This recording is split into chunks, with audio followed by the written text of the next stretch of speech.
एक बड़ी पुरानी कहावत है, कहते हैं तू डाल डाल तो मैं पात पात। भारत ने अब कुछ ऐसा किया है जो अमेरिका, चाइना, पाकिस्तान इन तीनों के लिए एक बहुत बड़े झटके से कम नहीं है। स्क्रीन पर एक वीडियो देख रहे हैं। ये वीडियो इस वक्त बहुत ज्यादा चर्चा में, सोशल मीडिया पर जिक्र में है। आखिरकार क्या हुआ है इस वीडियो में, और इस वीडियो में अमेरिका का F-35 भी है। जानेंगे पाकिस्तान ने क्यों अपनी चिंता व्यक्त की है कि भारत ने ये गलत कर दिया। हमेशा की तरह वर्ल्ड मिरर के इस एपिसोड में जानने को मिलेगा बहुत कुछ, इसलिए वीडियो को अंत तक जरूर देखें। एक प्रश्न जो सबके मन में है कि आखिरकार अचानक से क्या हुआ। एक ऐसा सीन जहां पर अमेरिका के साथ भारत के रिश्ते एकदम ठीक थे। पीएम मोदी को डोनाल्ड ट्रंप अपना दोस्त कहते थे, और सिर्फ इतना ही नहीं, भारत में भी ये कहा जाता था कि ट्रंप सत्ता में आए तो ज्यादा अच्छा होगा, शायद भारत के लिए सारी चीजें ठीक रहेगी। शुरुआती तौर पर लगा भी ऐसा। भारत पाकिस्तान युद्ध जब शुरू हुआ तो ट्रंप ने और अमेरिका ने इसमें बीच में पड़ने से मना कर दिया, जो पाकिस्तान के लिए एक बड़ा झटका था। फिर अचानक से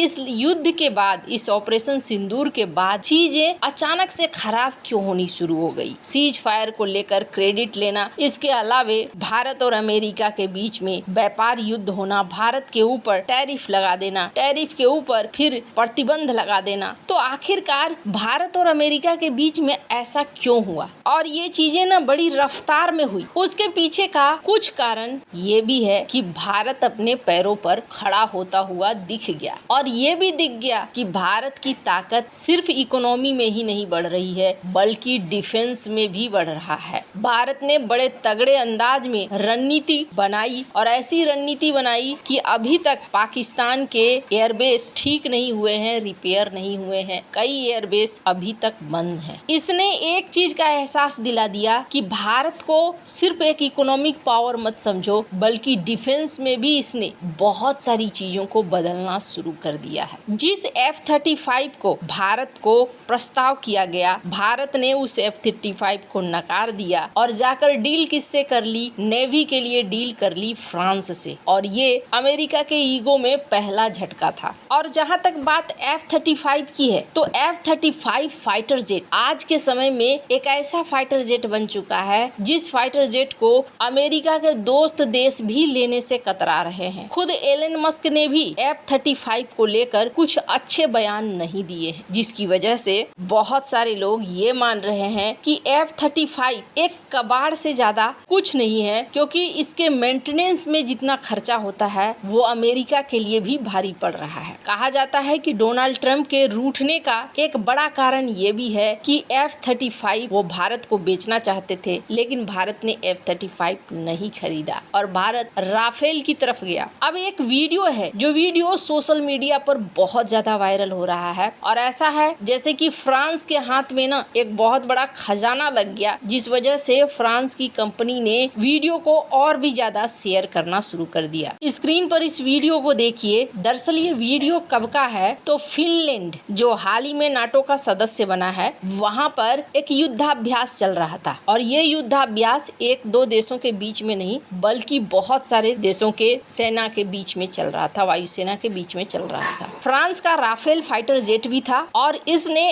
F-35 स्टील्थ फाइटर जेट को एक सिमुलेटेड डॉग फाइट में लॉक कर दिया, यानी इसे हरा दिया। इस युद्धाभ्यास के दौरान इसे सिमुलेटेड तरीके से दिखलाया गया कि राफेल के आगे F-35 बेकार हो गया। राफेल पायलट ने infrared search and track system का उपयोग कर F-35 को लॉक कर दिया, और ये वीडियो तेजी से वायरल हो गया। इसने राफेल की क्षमताओं को दुनिया के लेवल पर लाकर रख दिया और दिखलाया कि किस तरीके से 4.5 पीढ़ी के राफेल और 5वीं पीढ़ी के F-35 के बीच में तुलना हुई है। अभी तो फिलहाल इस वीडियो को जिस तरीके से शेयर किया जा रहा है, इससे राफेल की पदवी बढ़ रही है और F-35 की कमियां उजागर हो रही है। बहुत दिनों तक F-35 भारत में पड़ा रहा, उसके बाद जापान में भी पड़ा रहा। ये बता रहा है कि F-35 में अब वो बात नहीं रह गई है, और अमेरिका भारत को इसे चिपकाना चाहता था। वहीं राफेल की बात करें तो राफेल ने F-35 को लॉक करके ये बता दिया कि वो सुप्रीम है, और ये पहली घटना नहीं है। साल 2009 में भी यूएई में एक सैन्य अभ्यास हो रहा था। उस समय फ्रांस के राफेल ने अमेरिकी वायुसेना लॉकहीड मार्टिन F-22 रैप्टर को इसी तरीके से शूट डाउन परफॉर्म किया था एक सिमुलेटेड डॉग फाइट में। भारत के लिए इसका महत्व है। ये घटना भारत के लिए बेहद खास है क्योंकि भारतीय वायुसेना ने साल 2016 में फ्रांस के साथ 36 राफेल जेट्स के लिए $8.8 बिलियन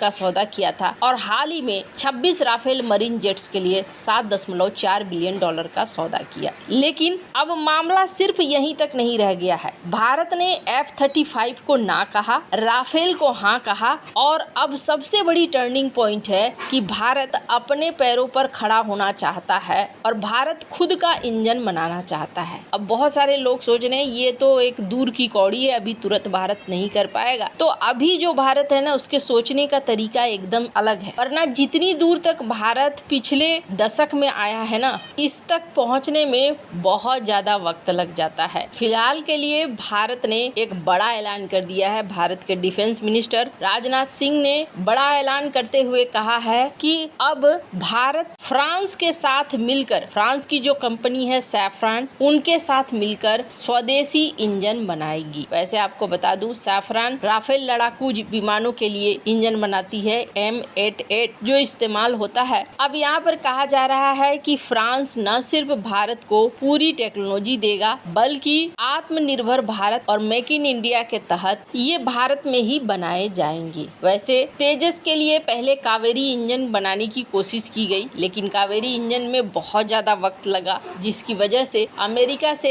F404 इंजन के लिए निर्भर रहना पड़ा। अभी भी अमेरिकी कंपनी जनरल इलेक्ट्रिक के GF404 इंजन पर रहना पड़ रहा है। भारत ने 97 तेजस फाइटर जेट के लिए ऑर्डर दिया है, लेकिन इसके इंजन की खरीद भी भारत को अमेरिका से फिलहाल के लिए करनी पड़ेगी। भारत और फ्रांस ने $7 बिलियन के साझेदारी की घोषणा की है और ये DRDO और सैफरन के बीच में साझेदारी होगी, जिसके तहत 120 किलो न्यूटन थ्रस्ट वाले इंजन का डिजाइन किया जाएगा, डेवलपमेंट किया जाएगा, परीक्षण किया जाएगा और भारत में ही इसका प्रोडक्शन किया जाएगा। टेक्नोलॉजी ट्रांसफर 100% है। ये भारत के मेक इन इंडिया और आत्मनिर्भर भारत पहल को मजबूत भी करेगा और एक बार ये इंजन बन जाता है तो भारत के लिए एम का एक बहुत बड़ा गेम चेंजर होगा। खैर, अब फ्रांस आगे उम्मीद की जा रही है कि भारत के साथ इस इंजन को बनाने में अपनी पूरी ईमानदारी दिखाएगा। वैसे आपको क्या लगता है, इन सब मामले में आपकी क्या राय है, कमेंट कर जरूर बताएं। जल्द मिलते हैं अगले वीडियो में नई खबर के साथ।